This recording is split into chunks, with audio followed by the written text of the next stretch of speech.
Bismillahirrahmanirrahim. Assalamualaikum warahmatullahi wabarakatuh. Innal hamdalillah nahmaduhu wa nasta'inuhu wa nastaghfiruh wa na'udzu billahi min syururi anfusina wa min sayyiati a'malina. May yahdihillahu fala mudhillalah wa la yudlilhu fala hadiyalah.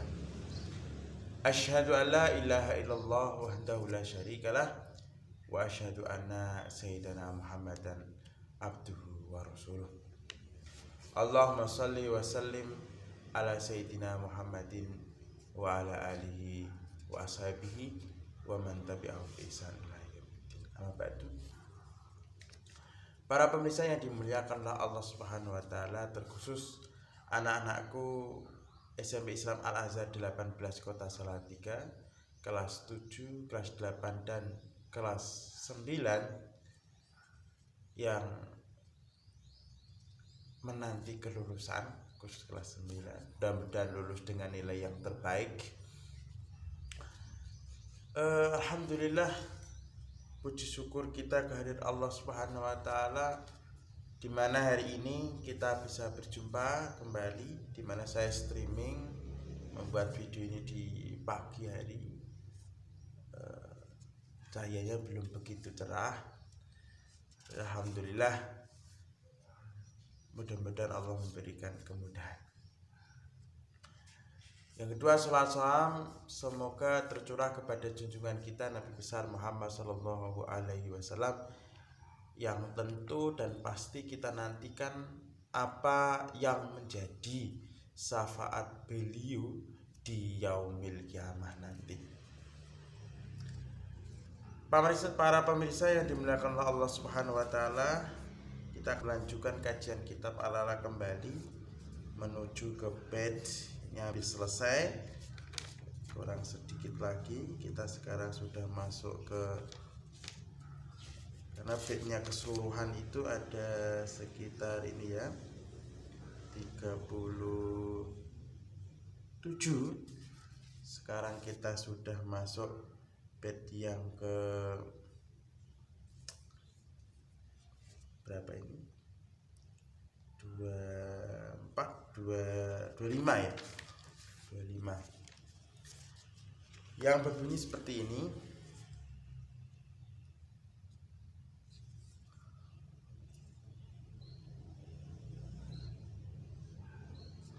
Aro laka antastahya antu izzaha falasta tanalul izzah hatta tudhillaha.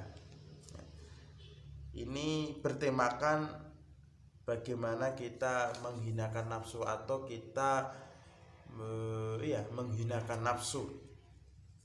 Menghinakan nafsu. Saya ulangi, aro laka antastahya antu izzaha falasta tanalul izzah hatta tudhillaha. Yang artinya adalah, arolaka, saya melihat kamu itu memiliki.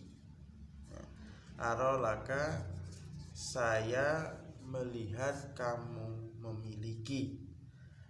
Antastahya antu izzah, yaitu memiliki nafsu yang ingin dimuliakan. Jadi nafsu ini ingin dimuliakan begitu. Falasta tanalul izzah,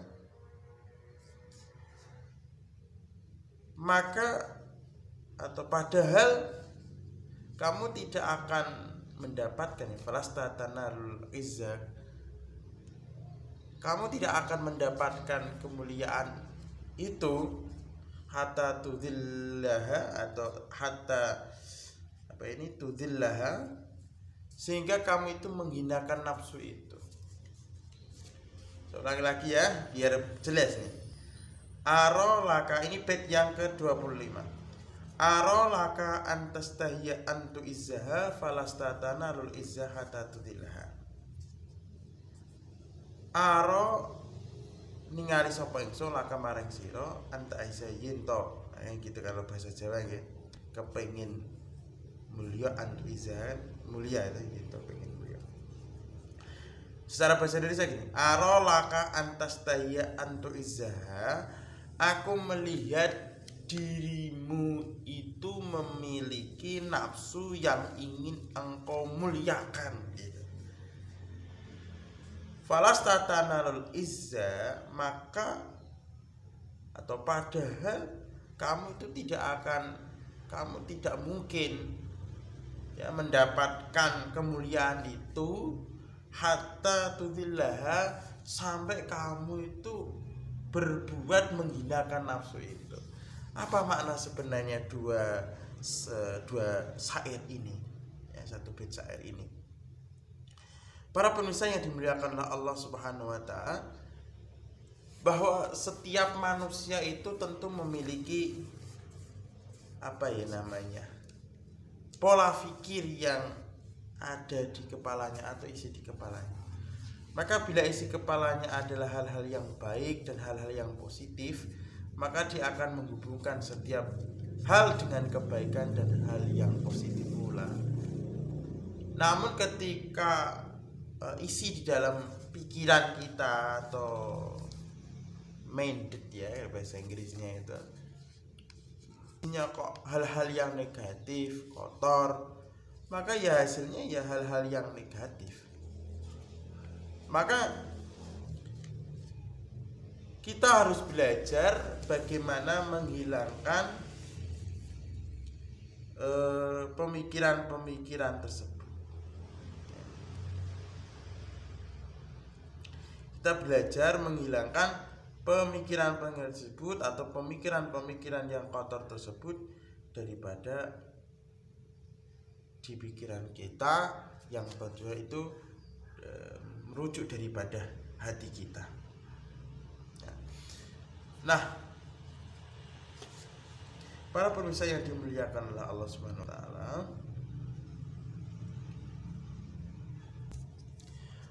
daripada nafsu kita.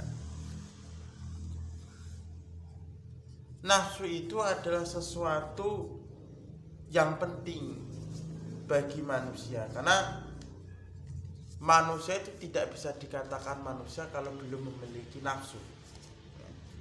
Ya semua memiliki nafsu ya. Jin itu jin ya memiliki nafsu. Hewan itu punya nafsu. Yang membedakan hewan dengan manusia itu, kalau hewan itu punya nafsu tapi tak berakal, tapi kalau manusia itu punya nafsu tapi punya akal pikiran. Nah, ini menyambung paragraf yang pertama tadi. Nah, kemuliaan manusia itu terletak pada kemampuan. Ini berkaitan dengan saat ini. Kemuliaan seseorang itu bagaimana kemampuan seseorang menahan hawa nafsunya atau keinginan yang berlebihannya. Ya, ada nafsu yang baik, ada nafsu yang buruk ya. Nafsu yang baik seperti kita nafsu makan, nafsu belajar, itu yang baik. Tapi banyak sekali nafsu yang buruk. Karena innan nafsa amaratus su, sesungguhnya nafsu itu condong ke dalam keburukan. Walaupun ada nafsu yang baik, tetapi yang baik pun, nafsu yang baik pun kalau berlebihan pun menjadi tidak baik. Tentunya kita sebagai santri, sebagai siswa yang dididik sekolahan Islam, tentu kita harus mengamalkan ini, menjaga nafsu kita. Sebagaimana Nabi Muhammad SAW, beliau itu pernah bersabda, Al-kaisu man dana nafsahu. Al-kaisu orang yang cerdas. Siapa orang yang cerdas itu? Orang yang cerdas adalah orang yang bisa menahan nafsunya, dirinya, keinginan yang ada pada dirinya itu ya. Dalam arti nafsu yang bagaimana? Nafsu yang innan nafsa amaratus tadi, nafsu yang membawa keburukan. Maka jangan kita menjadikan nafsu itu sebagai jembatan kita untuk mencari kemuliaan. Tentu nafsu dengan nafsu itu, dengan nafsu Anda ingin dapat kemuliaan, ya tidak akan dapat. Saya misalkan ya, nafsu ingin kaya raya dengan cepat, ya, misalnya ya kaya raya boleh ya. pengen kaya, pengen sugih itu boleh-boleh saja. Cuma pengen cepat, nah, terus karena nafsunya itu dia digoda setan, terdorong bagaimana mendapatkan harta secara cepat banyak, maka akhirnya dia menggunakan cara-cara yang tidak baik atau cara-cara yang bertentangan dengan ajaran Islam. Misal dengan cara korupsi, yang mana korupsi itu ya penjahat bagi kita semua ya, mendapatkan kekayaan cepat tapi dengan cara merampok. Nah, ini biasanya dilakukan orang-orang yang cerdas, tidak mungkin orang-orang yang kelas bawah, pasti ya pejabat-pejabat tentunya, nah, atau orang-orang yang di dalam perusahaan kan korupsi. Maka kita sebagai seorang santri, seorang siswa di sekolah Islam, kita tidak boleh korupsi. Haram hukumnya kita korupsi, karena perampokan yang luar biasa, penjahat kelas kakap bagi saya korupsi. Nah, ini contoh ingin kaya tapi ingin cepat. Bahkan ingin kaya tapi berlebihan juga bisa, yaitu terlalu hubud dunia. Itu ingin kaya dan nafsunya itu ingin terus. Sudah kaya tapi ingin terus, misalkan gitu. Sudah kaya tapi belum merasa kaya dan pengen terus ya. Kalau orang Jawa mengatakan kandunyan ya, atau hubud dunia, cinta dunia ya, akhirnya mengandalkan segala cara. Sudah kaya tapi menipu ketika berdagang misalkan, atau rentenir. Sudah kaya terus meminjamkan hartanya, kemudian diminta bunga daripada pinjaman itu. Nah, ini tidak akan memberikan kemuliaan kepada manusia. Maka untuk itu anak-anakku semuanya, kalau Anda ingin mulia dunia dan akhirat, jagalah nafsu. Karena Nabi Muhammad SAW tadi sudah saya katakan bahwa beliau menasihati kita, bahkan menegaskan kepada kita, siapa sih orang yang cerdas? Al-kaisu man dana nafsahu. Orang yang cerdas itu adalah orang yang mampu menahan nafsunya, yaitu menahan nafsu yang berlebihan, nafsu yang buruk, nafsu yang keinginan yang sudah ada tapi atau ya berlebihan gitu. Mungkin itu yang dapat saya sampaikan, mudah-mudahan bermanfaat. Saya akhiri. Wallahul muwaffiq ila aqwamit thoriq. Assalamualaikum warahmatullahi wabarakatuh.